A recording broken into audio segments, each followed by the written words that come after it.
My therapist says that to heal, you have to find the beginning. Not the beginning of the story everyone else saw, but beginning of the quiet rot that set in long before things exploded. For me, it started with a set of Tupperware. It was a Tuesday. I remember because Tuesday was my designated chaos day. The one day a week I tried to cram in a full workday from home, grocery shopping, and picking up my 10-year-old daughter, Sophie, from her late day soccer practice.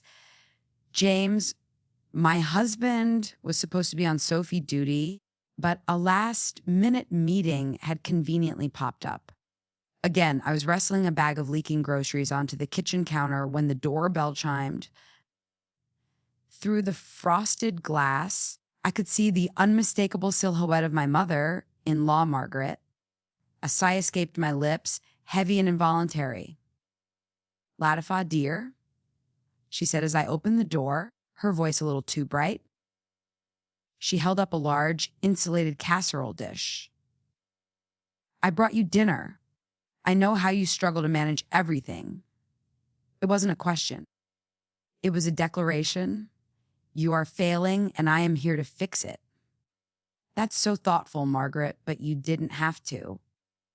"I was just about to start cooking," I said, gesturing to the groceries. My meticulously planned meal, salmon with roasted asparagus and quinoa, Sophie's favorite, felt suddenly inadequate. Nonsense. A real home-cooked meal will do this family good. She brushed past me, her perfume, a cloying lily scent, filling the hallway. She marched into my kitchen, her kitchen, and set the dish down with a decisive thud. "Now, where do you keep your serving spoons?" "Oh, never mind." She was already opening drawers, her movements brisk and proprietary. It was a dance we'd been doing for years, ever since she and my father-in-law, William, had sold their house up north and bought a condo just 10 minutes away from us. A move that was supposed to be for family support, but felt more like a hostile takeover. Margaret was a woman forged in a different era, one where a wife's worth was measured by the shine on her floors and the complexity of her casseroles. With my part-time job as a graphic designer, my reliance on takeout on busy nights, and my belief that Sophie should learn to load a dishwasher was a constant walking disappointment. She opened the lid of her offering. The rich, heavy smell of beef stroganoff filled the air. It looked delicious, I had to admit. But it wasn't just dinner, it was a Trojan horse. "I'll just put this away for another night," I said, reaching for some plastic wrap. "I've already got everything for dinner tonight." Margaret's smile tightened. "Don't be silly. This is best fresh. Your salmon can wait." She turned to the cabinet where I kept my plates. My plates, the simple, modern ceramic ones I'd picked out myself. James always loved my stroganoff, his absolute favorite. And there it was. The subtle dig. "I know your husband better than you do. I feed him better than you do." I tried to hold my ground.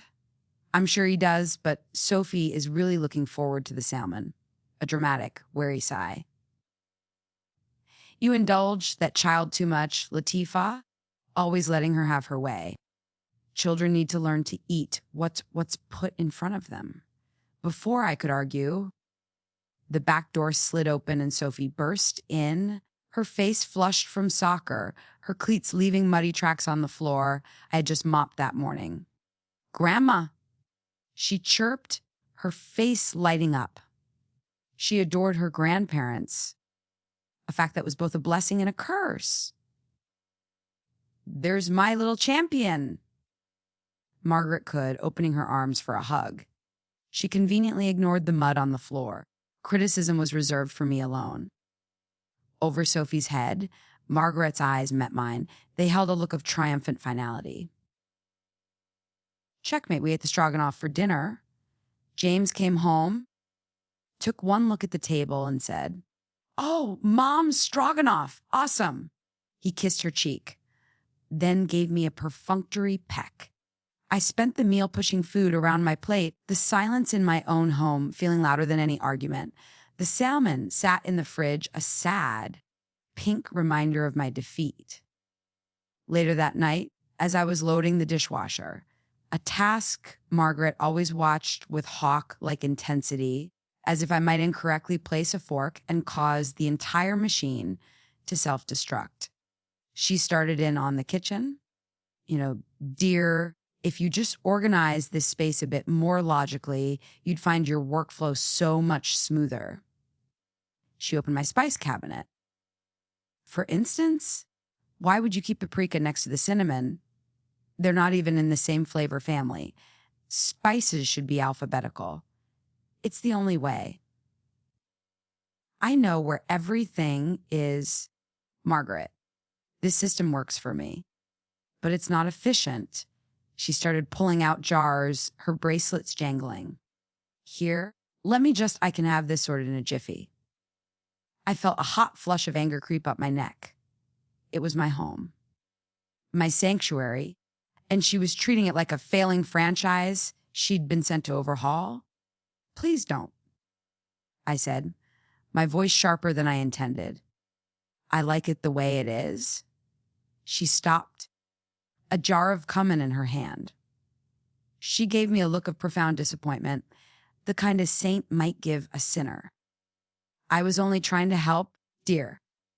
She placed the cumin back on the counter, deliberately out of place, a small act of defiance. Then she picked up her purse. William will be wondering where I am. Thank you for dinner.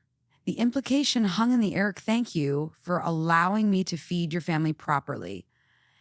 After she left, James found me standing in the middle of the kitchen, staring at the out-of-place cumin jar. Hey, what's wrong? He asked, wrapping his arms around my waist. Your mother rearranged my spice cabinet. He chuckled. Oh, Mom, she's just trying to be helpful. That's her love language. Her love language is criticism and control, James. She comes in here and undermines everything I do. The way I cook, the way I organize, the way I raise our daughter. She's from a different generation, Lady Fa. That's just how she is. Don't take it so personally. It was his mantra, the phrase he used to smooth over every conflict, every passive-aggressive comment, every boundary stomped. That's just how she is. It was a shield he used to protect himself from having to do the hard thing, stand up to his mother. The only one who seemed to see what was happening was William, my father-in-law. He was a quiet, gentle man who often looked at his wife with a sort of wary resignation. A few days after the Stroganoff incident, he dropped by ostensibly to borrow a book. I heard about the spice cabinet, he said, his eyes twinkling with a shared secret. I leaned against the counter. It's silly, I know. It's not silly, he said, his voice soft. It's your kitchen. A person's kitchen is their castle. Or something like that. He looked around at the finger painting Sophie had taped to the fridge, at the slightly chaotic pile of mail on the counter. You've made a good home here, Lady Fa. Don't let anyone make you feel otherwise. His words were a balm on a raw wound. For a few minutes, I felt seen. I felt sane. But then he left, and the quiet tension settled back in, a low hum of anxiety that never fully went away. Because I knew Margaret would be back, she always came back. And with every visit, she pushed a little harder, chipping away at the foundation of the life I was trying to build, one critical comment, one unsolicited casserole, one rearranged cabinet at a time. The Tupperware was just the beginning. The real war was yet to come. The battleground, as it so often did, shifted to Sophie.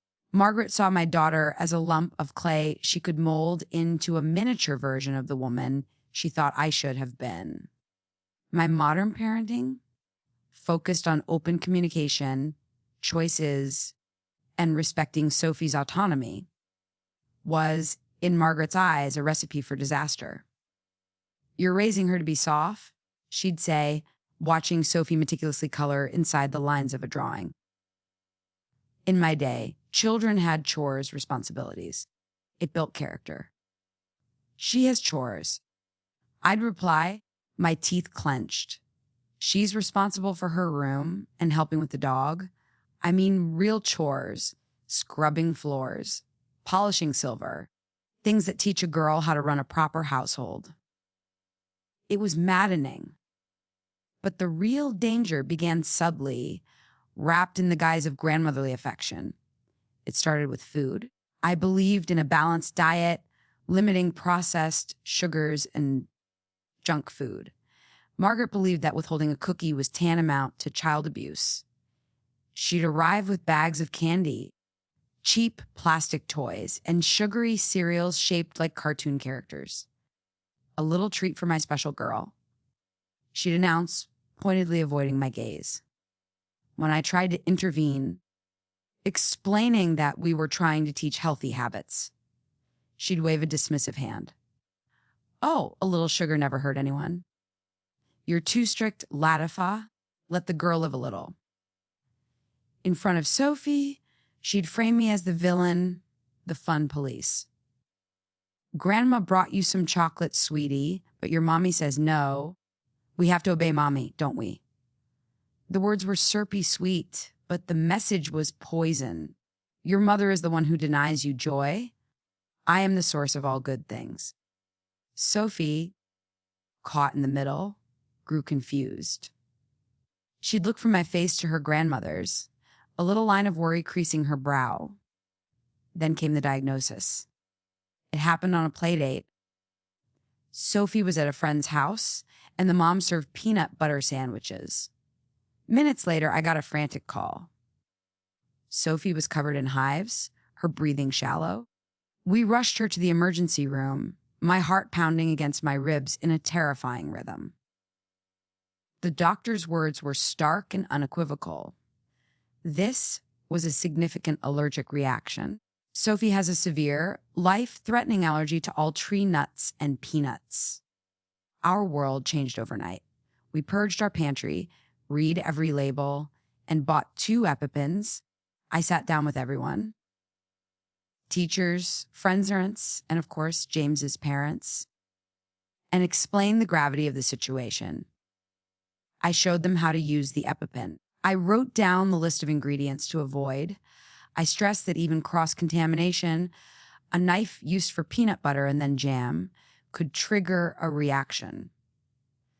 William was horrified, his face pale as he listened. "My God," he whispered, looking at Sophie as if she were made of glass. "We'll be so careful, Latifa. You have my word." Margaret, however, was strangely quiet. She listened with a skeptical frown, as if I were describing a new fad diet instead of a medical condition. "An allergy," she said finally, her tone dismissive. "In my day, we didn't have all these allergies. A little bit of dirt, a few germs, it's good for the immune system. You're all too clean these days." "Mom, this isn't about being clean," James interjected, his voice firm for once. "This is serious. She could die." Margaret just sniffed. "I'm sure it's not that dramatic. You're probably just making her anxious about food." The power of suggestion. I felt a cold dread snake its way up my spine. She didn't believe me. She thought I was making it up, or at least exaggerating for attention. My fear was realized a week later. I came home from an errand to find Margaret in the kitchen with Sophie, a plate of cookies between them. "What's going on?" I asked, my eyes immediately scanning for danger. "Grandma made oatmeal cookies," Sophie said happily. "Just a little afternoon snack?" Margaret said, smiling. But her eyes didn't meet mine. I picked up a cookie. It looked innocent enough. "Did you use the gluten-free flour I bought?" "Oh, I used my own recipe, dear. It's much better." My heart started to pound. Margaret, what kind of nuts are in your recipe? Just a few pecans for crunch. Barely any. I snatched the cookie from Sophie's hand just as she was about to take a bite. Sophie, honey, go wash your hands right now with lots of soap. Sophie's face crumpled in confusion, but she did as she was told. I rounded on Margaret, my voice shaking with a rage so potent it surprised me. Are you out of your mind? I just told you she has a deadly nut allergy. What part of she could die do you not understand? Oh, for heaven's sake, it was a tiny amount.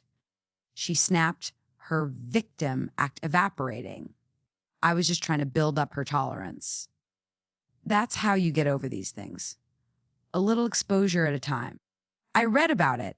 You read about it. You are not her doctor. You don't get to run medical experiments on my daughter.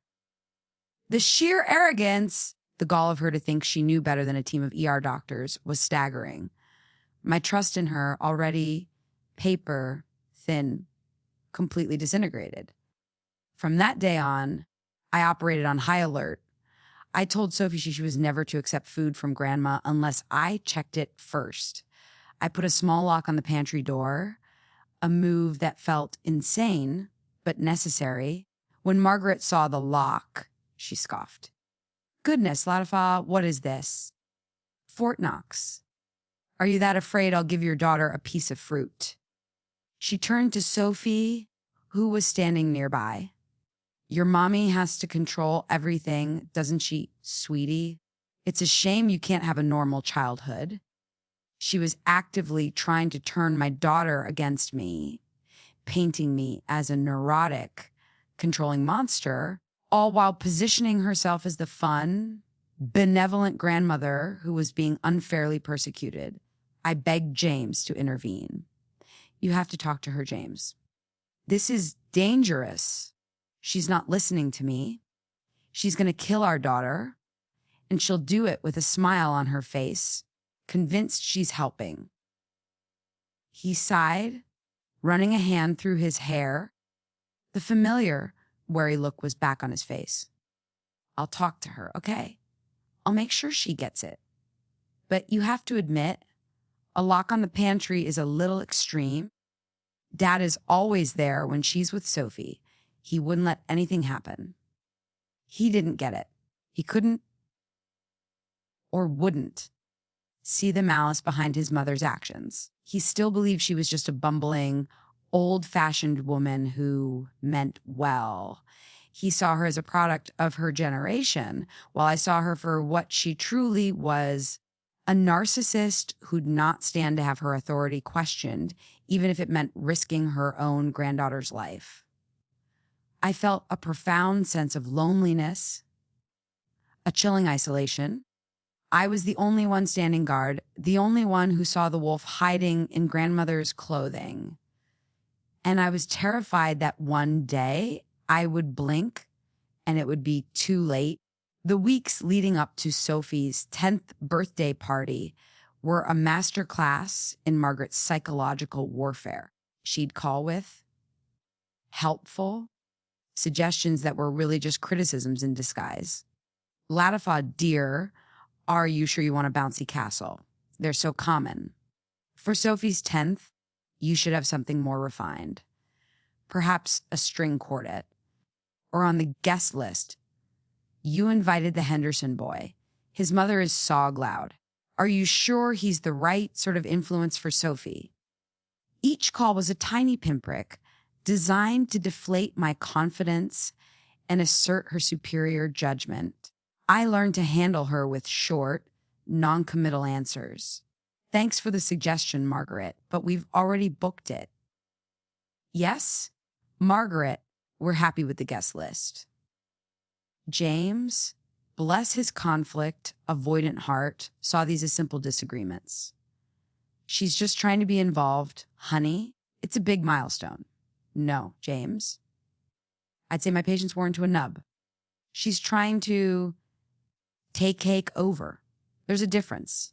The week of the party, I was a whirlwind of activity. I'd ordered a custom 3-tiered masterpiece from a specialty bakery, the kind of place that had allergy protocols stricter than a hospital operating room. The baker and I had spoken 3 times to confirm every ingredient. It was guaranteed 100% nut-free. It was also wildly expensive, but I didn't care. Sophie's safety was priceless. The day before the party, Margaret called. Her voice was dripping with false sweetness. Latifa, darling, I have the most wonderful surprise for Sophie. Don't you worry about the cake. I'm taking care of it. A cold fist of dread clenched in my stomach. That's very kind of you, Margaret, but the cake is already handled. I've ordered a special one from a nut-free bakery. Oh, that's silly. Wasting all that money when I can bake one myself. My famous chocolate fudge cake. Sophie adores it. She can't have your cake, Margaret. We've been over this. Your kitchen is full of cross-contamination risks.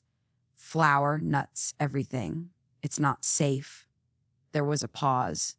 When she spoke again, her voice was laced with steel. I am this child's grandmother. I think I am perfectly capable of baking her a safe birthday cake. I'm not an idiot, Lady Fa. I'm not calling you an idiot. I am telling you that for medical reasons, this is not something I can allow. Please do not bring a cake to the party. We'll see, she said and hung up. I immediately called James. Your mother is planning to bring a cake tomorrow. You have to stop her.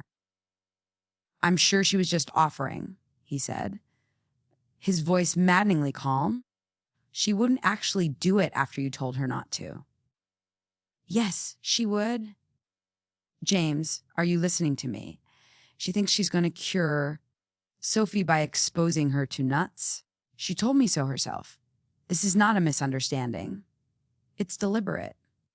Okay, calm down. I will call her right now and make sure she understands. I promise. He called me back 10 minutes later. See, all sorted. She said she understands completely and was just trying to be nice. No cake from her. Crisis averted. I wanted to believe him. I really did. But the knot of dread in my gut only tightened. The day of the party was bright and sunny. Our backyard was filled with the shrieks of happy 10-year-olds bouncing in the castle. Sophie was radiant, her face beaming as she ran around with her friends. William was there, helping man the grill, occasionally shooting me a warm, supportive smile. Everything was perfect. And then Margaret arrived. She walked through the side gate carrying a large, white bakery box. She placed it on the main food table with a flourish. My heart stopped. I intercepted her before she could even take off her coat. Margaret, what is that? I asked, my voice dangerously low. She smiled a wide, triumphant smile. It's the cake? Don't worry, she stage whispered. I was extra careful. It's perfectly safe. I looked over at James, who was busy talking to another parent. He caught my eye and gave me a confused shrug, as if to say, what's the big deal? He had believed her. He had trusted her. I pulled Margaret aside, my fingers digging into her arm. You will take that cake, and you will put it back in your car right now. You are not to serve it to anyone. Her face hardened. Don't be hysterical. It's a beautiful cake. You should be thanking me. Thanking you? I explicitly told you not to do this. James told you not to do this. James is my son. He understands that a grandmother should be allowed to bake a cake for her own grandchild's birthday. It was then that I saw it. This wasn't about the cake. It was a power play. It was her in front of all my friends and family, declaring that my rules, my authority as a mother, meant nothing. The chaos of the party swirled around us. It was time to cut the cake. My cake, the safe cake. As I carried it to the table, Margaret moved with startling speed. She opened her box, revealing a rich, dark chocolate cake, extravagantly decorated and covered in what looked like chopped nuts.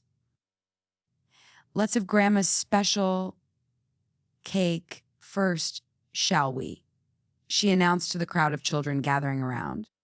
Everything went into slow motion. I yelled, but it was too late. She had already sliced a large piece and was handing the plate to Sophie, who was at the front of the line, her eyes wide with excitement. "Grandma, are you sure this is okay for me?" Sophie asked, her voice small. She had been so well trained, my sweet, careful girl. Margaret beamed down at her. "Of course, my love. Grandma made it special just for you. Perfectly safe." It was the lie that broke the world. Sophie, trusting the woman she loved, took a big bite. For a second, nothing happened. Sophie smiled, chocolate smudged on her cheek. Margaret shot me a look of pure, unadulterated triumph. "See, you were wrong." Then Sophie's smile faltered. She coughed. A small, tentative cough. She dropped the fork. Her eyes widened in panic. She clawed at her throat, her face starting to turn red. Hives began to bloom on her neck and arms. "Mommy," she wheezed, her voice a terrifying rasp. "If it burns." And then she collapsed. The world erupted. Children screamed. Parents gasped. I was already moving, shoving my way through the frozen crowd. "James, call 911! Now!" I fumbled in my purse for the EpiPen, my hands shaking so violently I could barely get it out of the case. I ripped the cap off, straddled my daughter's small, limp body on the grass, and plunged the needle into her thigh, holding it for the agonizingly long 3 seconds. "Come on. Baby, breathe," I sobbed, pulling her into my arms. "Stay with me, Sophie, please." James was on the phone, his voice a choked, panicked mess. William had rushed to our side, his face ashen with horror, and Margaret just stood there by the table. She hadn't moved. She was watching the scene with a strange, detached curiosity. As I looked up, our eyes met. And in that moment, as my daughter was fighting for her life on the grass, my mother-in-law had a small, self-satisfied smile on her face, as if she had just proven a point. The wail of the ambulance sirens was the only sound that could drown out the frantic, broken beating of my own heart. The hospital was a blur of fluorescent lights, antiseptic smells, and the terrifyingly calm, clipped voices of medical professionals. They whisked Sophie away from me the moment we burst through the emergency room doors. I was left in a sterile waiting room, my hands still shaking, my clothes stained with grass and chocolate cake. James paced the floor like a caged animal, muttering, "I can't believe this. I just can't believe this." Over and over again, William sat in a chair, his head in his hands, looking older than I had ever seen him. And Margaret sat primly on the edge of a vinyl chair, her purse clutched in her lap, looking utterly unbothered. When I could finally speak, the words came out as a raw guttural whisper. "You did this." I directed them at her, my voice trembling with a rage so profound it felt like it could split the earth. "You did this on purpose." She looked up, her expression one of mild surprise, as if I had accused her of forgetting to use a coaster. "Latifa, that is a terrible thing to say. It was an accident." An accident. My voice rose, cracking. An accident is knocking over a glass of milk. An accident is not deliberately feeding a child something you know could kill them. I saw the look on your face. You were smiling. "I was not smiling," she snapped, her composure finally cracking. I was just trying to help her. You've coddled her, made her weak." I was trying to make her stronger, to get her system used to it. "I told you I read about it." James stopped pacing. He stared at his mother, his face a mask of disbelief. It was as if a switch had finally been flipped in his brain, the years of denial and excuses short-circuiting at last. You knew, he stammered. You knew there were nuts in that cake.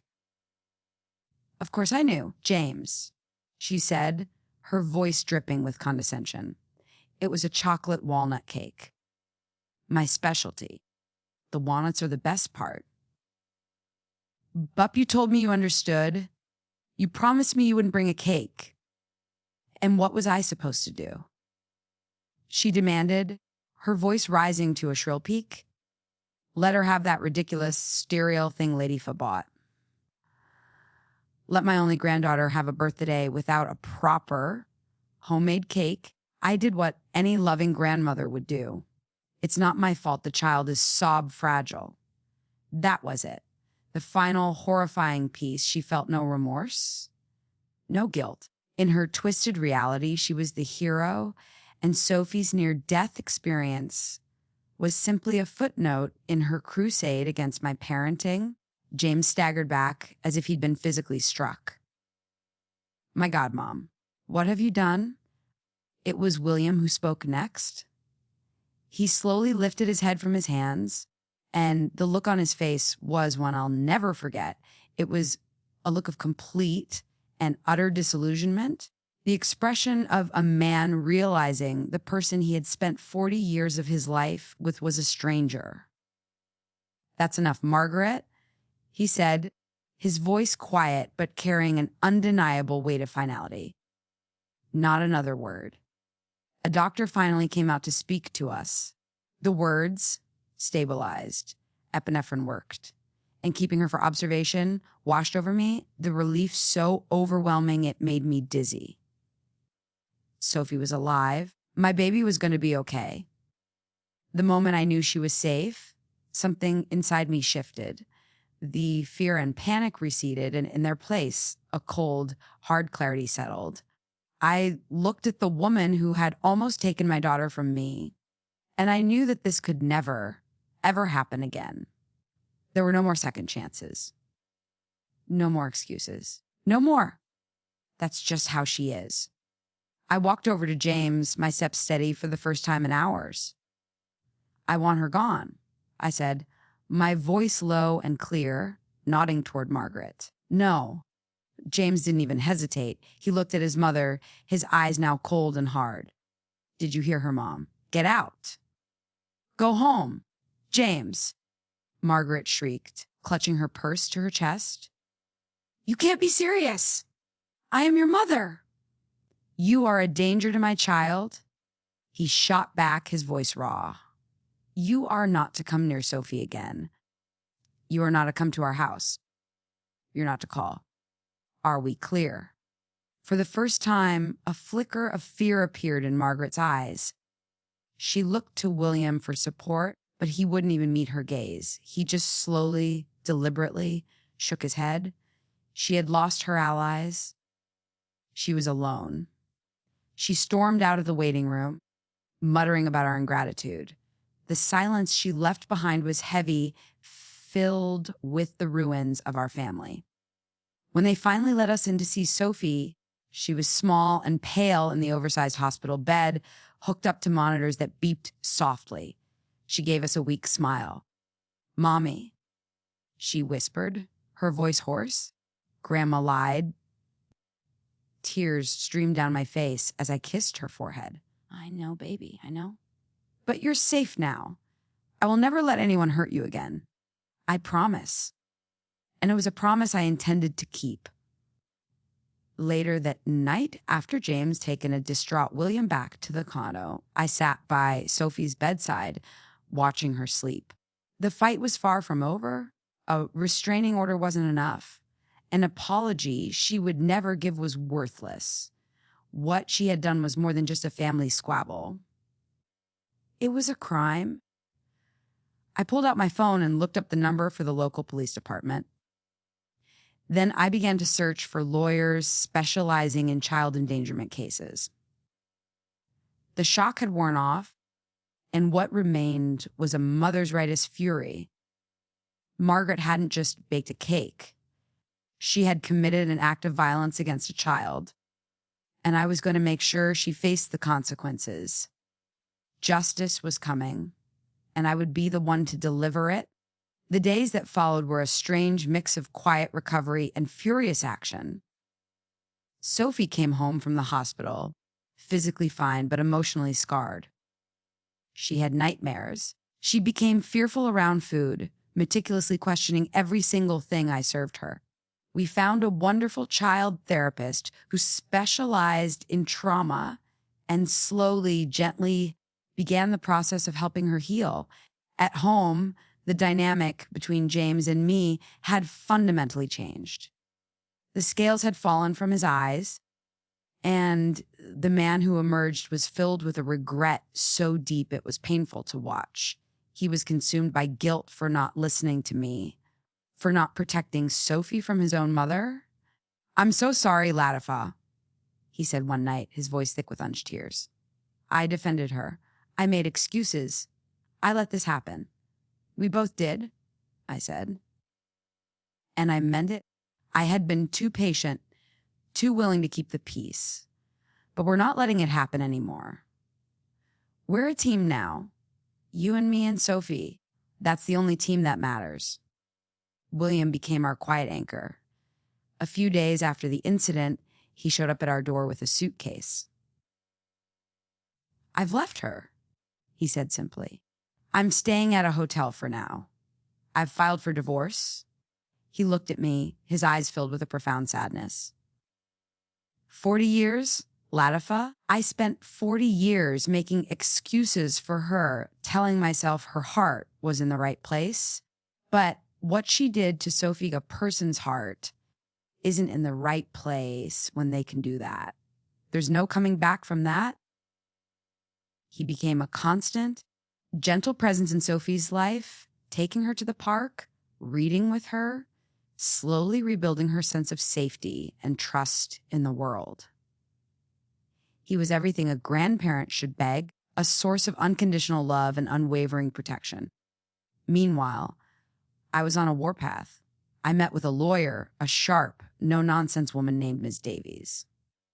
I recounted the entire story, from the early days of criticism to the final horrific act at the birthday party. I had a list of witnesses, other parents who had seen Margaret's behavior and heard her confession at the hospital. This is a clear case of child endangerment, possibly even felony assault, depending on the prosecutor's view, Ms. Davies said, her expression grim. Her claim of trying to build tolerance is not a defense. It's an admission of her intent to expose the child to a known, life-threatening allergen.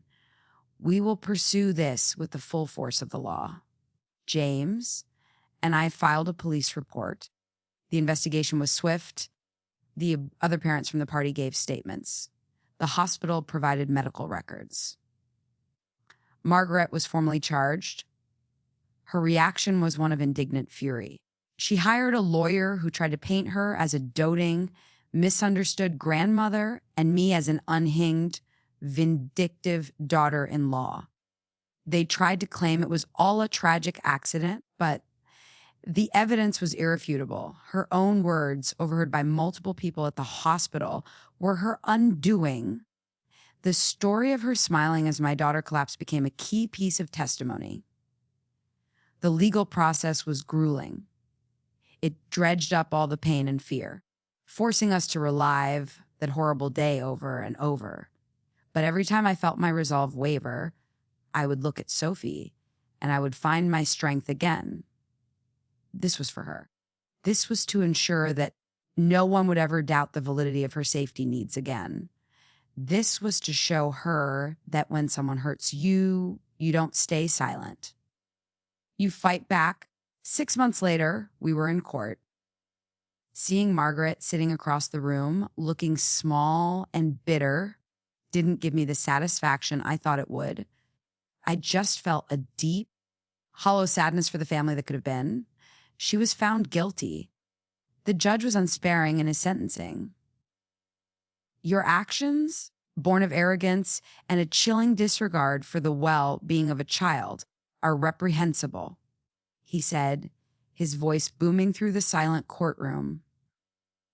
"You did not act out of love, but out of a selfish need to assert your own will, with nearly fatal consequences." Margaret was sentenced to 3 years in prison, with the first year to be served in custody and the remaining 2 on strict probation. She was ordered to pay for all of Sophie's medical and therapy bills. And most importantly, the judge issued a permanent restraining order, legally barring her from ever contacting me, James, or Sophie again. Justice. It was a strange feeling. It wasn't a joyous victory. It was a heavy, somber conclusion to the darkest chapter of our lives. There were no winners here, only survivors. In the aftermath, we focused on rebuilding. We continued with therapy. All of us. James and I had to learn how to communicate again, how to rebuild the trust that had been so badly broken. Sophie, with time and support, began to trust the world again. The nightmares faded, replaced by the easy laughter of a child who finally felt completely, unequivocally safe in her own home. Our little family of 3, along with Grandpa William, became a tight-knit unit. We celebrated holidays quietly, created new traditions, and found joy in the simple, peaceful moments. The drama was gone. The constant tension, the walking on eggshells had vanished. What was left was peace. One evening, about a year after the trial, I was tucking Sophie into bed. She snuggled under the covers, her face relaxed and happy. "Mommy," she said, her voice sleepy. "Thank you for being my protector." Tears welled in my eyes. I kissed her soft hair. Always, "Baby." I realized then that this was what victory looked like. It wasn't about the courtroom or the jail sentence. It was about this moment of peace, this feeling of safety. This was the life I had fought for. From the ashes of what Margaret had tried to destroy, we had built something stronger, something better. A true home founded not on obligation or tradition, but on love, respect, and the fierce, unbreakable promise of a mother's protection.